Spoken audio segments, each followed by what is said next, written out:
Hello, my friends. Just had a chat with a client this morning about green supplements. She just started, and when I start with new clients, they send me a bunch of the stuff that they're already taking so that I can vet them and make sure that it is a-okay. And then we got into a conversation about greens and why I'm very hesitant when it comes to greens, and I wanted to share with you today. I've talked about it before, but just like a little reminder. I have a few concerns about greens. Number one is they're very expensive. So I am a big advocate of food first. And yes, I understand we have to eat a lot of foods to get as many fruits and vegetable servings as there are in those products. But we also don't need that many fruits and vegetables daily, okay? Like, not to the concentration that there are in these products.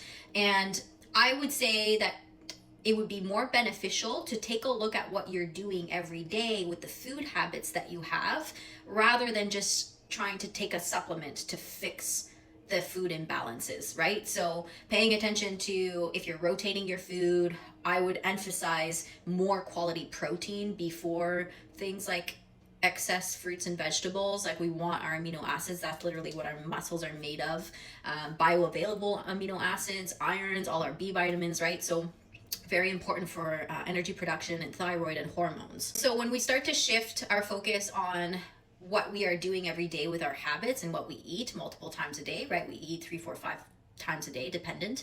Then we can really build a really nice micronutrient rich diet that is bioavailable, right? We were meant to chew food and eat food and metabolize it in the way that humans do for its most bioavailable form, right? So that's number one. Number two is it is very, very difficult to figure out where these ingredients are sourced. I know because in my app, I have a whole section on supplements, on the ones that I do recommend for those who want to consume supplements. And it took so long to do research on every single individual supplement. And when it comes to a product like greens, there can be over 25 ingredients in there. And it's very rare that the company gives you where they source all of their ingredients from.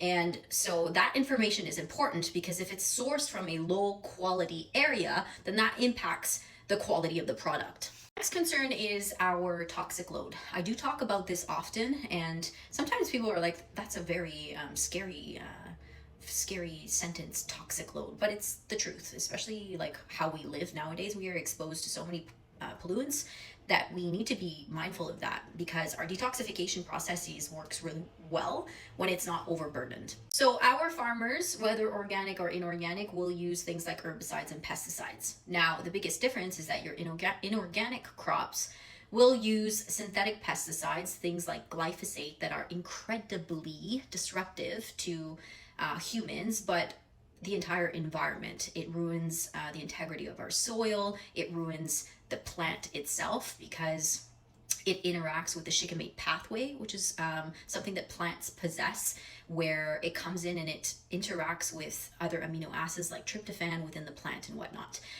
For the longest time, they thought humans did not possess this pathway, which I do believe that's one of the reasons why it was allowed. Number one, obviously, it was allowed because it makes money.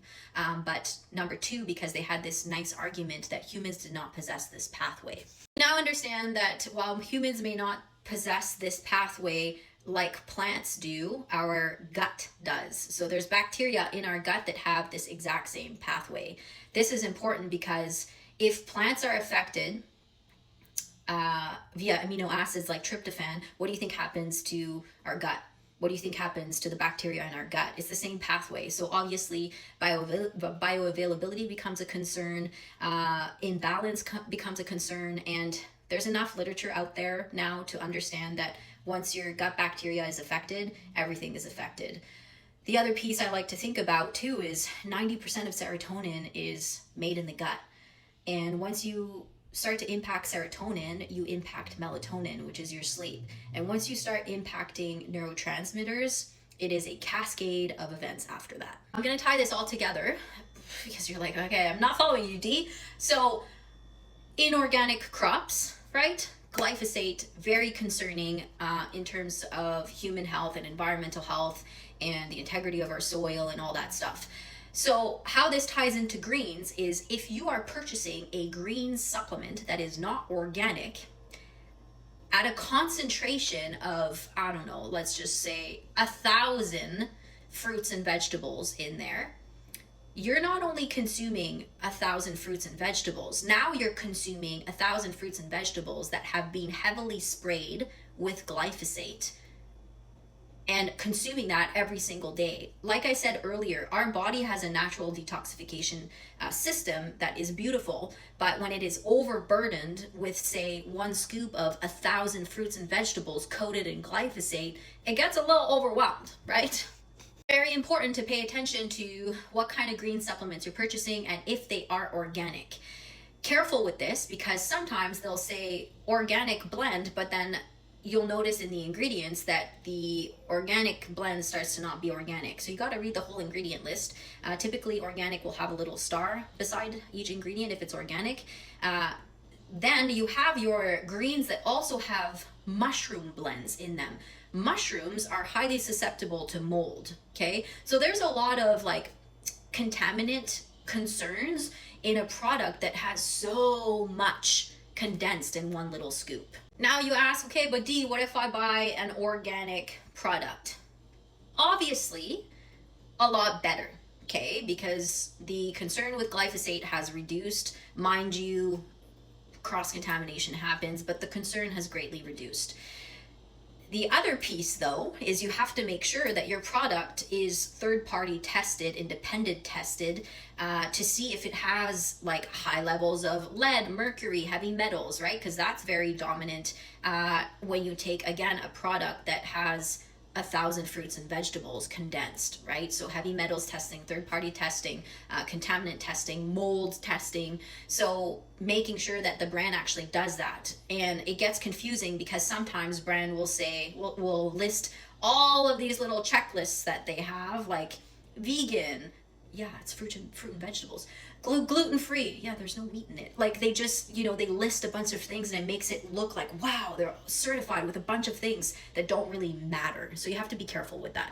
Last thing I want to share about this is the additional ingredients. So I've been sharing about reading ingredients for a very long time, and brands, supplement brands will have, the whole list of the cocktail of what's in the product, and then they'll have a section where it's like non-medicinal ingredient or added ingredients, and that's where you'll find your flavorings, okay? Because they're not just going to give you a green supplement that tastes like greens. You're not going to buy it, right?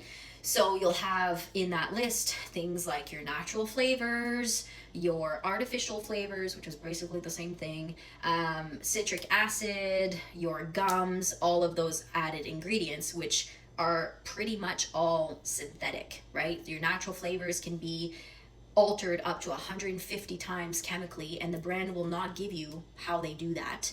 Typically and often they will use things like MSG to enhance those flavors so that you consume more, right? MSG is greatly disruptive. Citric acid stems from mold.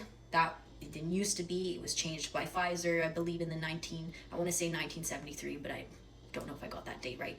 And then your gums. So gums in hosts with compromised guts and compromised digestion can be quite disruptive as well. So it really comes down to asking yourself, is there more pros in this product because I'm getting this much extra fruit and vegetables versus perhaps the toxic burden that comes with so much concentration and the added ingredients?